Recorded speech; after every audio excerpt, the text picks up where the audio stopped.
Hello, everyone. Barbara Campbell coming to you. Oh, I'm sorry. Let me redo that. Hi, everyone. It's Barbara Campbell, host of Television BBTV, and I'm coming to you from Barbara Campbell NYC Design Studio here in Brooklyn, New York.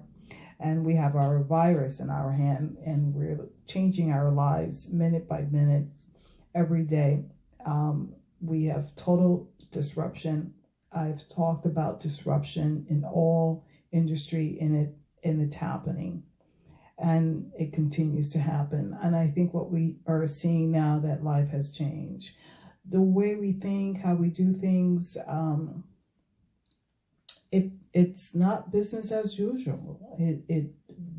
We are now doing business differently, and we will continue to do it differently as things start to change and we start to heal and look at the aftermath of all this that's been happening. Our perspective, our way of life, and how we do things are just going to change. And we have the power as to this is a whole new way of living. This is innovation time. Okay, so we're going to need local businesses operating, selling, producing, making things that are needed locally. Our day-to-day things, we're going to be looking forward to buying products made here, made in Brooklyn, made in New York, made in America. Things have changed, and I'm going to do a whole big show about this, because there's things now that, we were already label conscious in the sense that, we would read a product, we would read it's in the ingredients, we wanted natural products, so now you're going to be looking at and you're going to want products made in Brooklyn. You're going to want products made local, made in your neighborhood, made by people that you know.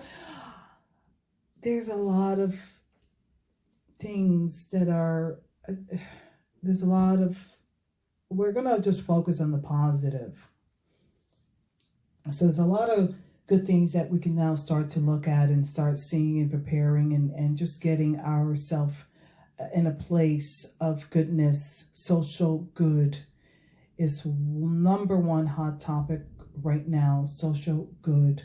And how are you going to inject yourself in this process to start creating, producing, being, educating, giving of your time, and being part of this new change? We have technology as a change, right?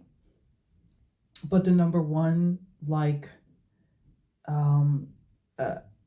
number one right now is humanity, like the humans now stepping up and creating a future for those that are here, the future, the children who's coming into this new generation. It's up to us now to create this environment. And what does it look like? Now, for many years, I've been working along this new way of thinking, and I've been adapting it and working on it, and been in the front line of it, so I do look forward to talking about this new way of living. It's a lifestyle. We have to look at it like that. But listen, first of all, how are you? How's everybody? Okay, let me get ready to do my call, because it's important to call people, because you can't see them. Right? You can't sit at the couch and talk and stuff like that. So pick up the phone and talk to people. But today on the show, Television BBTV, we have a live call, and we're going to call them right now. And I'm going to ask my question of the day. All right, stay tuned.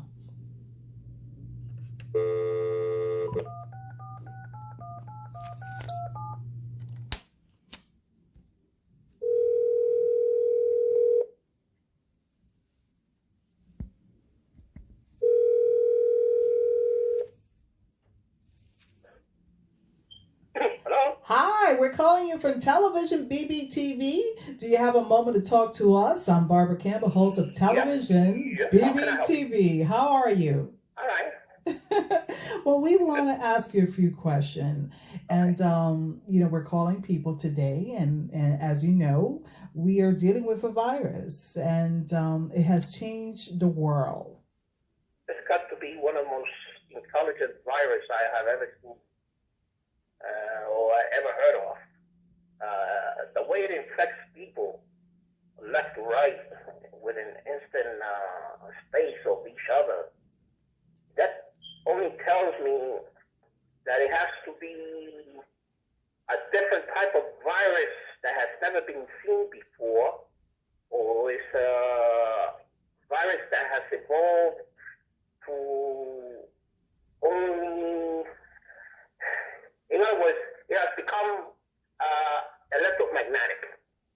That's the only way it could be affecting so much people at the same time. It has become electrical and affects the body electrical system.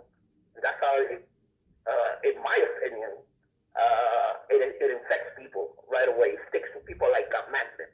It has to be electromagnetic virus. They have to be. Wow.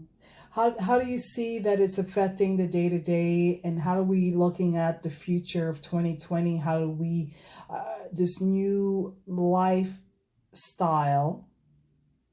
life change, how do you see it? How you visualize it? I mean, what changes are being, that you're making right now? Well, we just have to be very careful. It's like I said, we don't know what type of virus this is.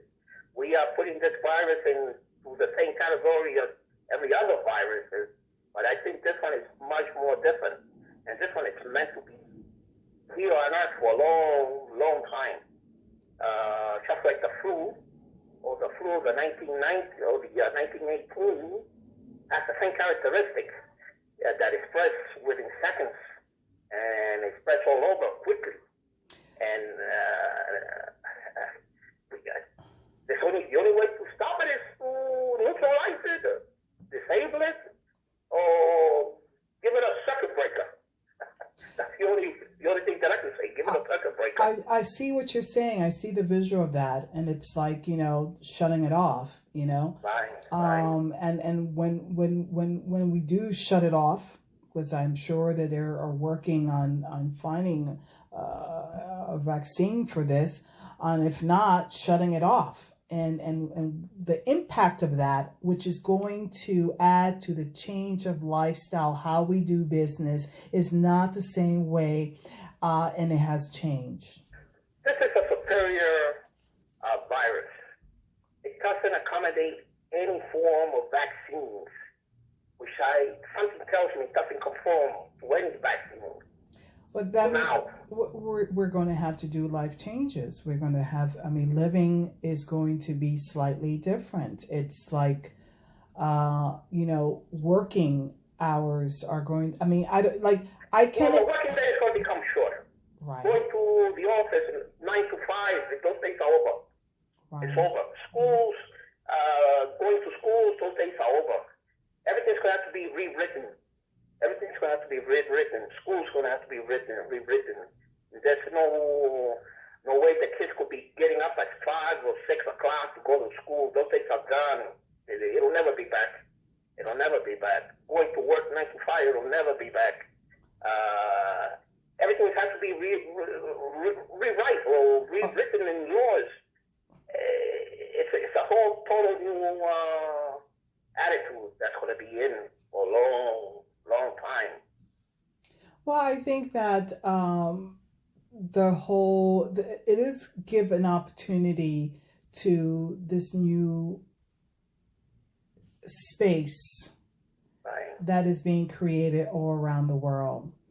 And I think that, bringing more attention to it as well. I think that this is a time for people to be creative in how these things are going to be changed, So if you're not sending your kids to school, what type of school system are we looking at? If you're not working 9 to 5, what is that looking like? What is the new model? We always had people, independent freelancers and people who worked, but now this is like a system. This is going to be an ecosystem where there's some type of unity. There's going to be a whole bunch of folks in this community. Yes, yes. And right now, so many scientists are working on this virus, and they all going to the top instead of going all the way to the bottom and start from the beginning. Mm-hmm. This type of virus is so superior yet so simple that it's a form of this virus belongs to, I would say, an amphibian type of virus. This only affects amphibian breathing apparatus. We're talking about a breathing apparatus. Why does it causes pneumonia in the lungs? That's the first place that the viruses go. So if you put amphibian and pneumonia at the same time, you got the answer right there. This is a fish, an amphibian style of virus. Do you understand? So you're giving us the code for creating. In other words, when a creature here. goes below water, what does it do? It shuts its lungs out, right? Right. See, the virus shuts the lungs down without you going inside the water. Right there, the answer's right there. You understand? Listen, you're giving us so much of a contribution today on this form of looking at the deeper picture of this virus and coming up with a code, a medical code that can design a virus, a vaccine or a medication that can address what you just mentioned. See, this virus in another animal will be a perfect function for that particular animal. Right. For us, it's deadly because we cannot. It activates the lungs to shut down. Right. As humans, if we were not human, it's right. If we were. But don't forget, we are primitive reptilians. The human body is a primitive reptilian animal. We're talking about millions and millions of years back. We used to be reptilian. Wow. You understand? Yeah. So that's why it attacks us so quickly. Because we have the reptilian brain. It attacks the reptilian brain of the human brain. And that's why it shuts down, because it thinks that it's a reptilian. In other words, if returning back to being a primitive reptilian from millions and millions of years ago. Wow. I know you don't understand. I mean, this is it's a lot to. Only top scientists would understand what I mean. I'm gonna have to put you. I'm gonna have to connect you with a scientist so you guys can continue this conversation because it's very deep. I used to be a scientist, but I let it go because I never had the high grades to get into like MIT or Caltech or all the fancy colleges there are, but you need a 4 GPA average. I never had that. I always had a 65 below. I could never get that 66. Never could get that 66 grade. I total failure. I never went on to science. I never went on. But I had the brain for it. I just could never get grades. A simple test. The teacher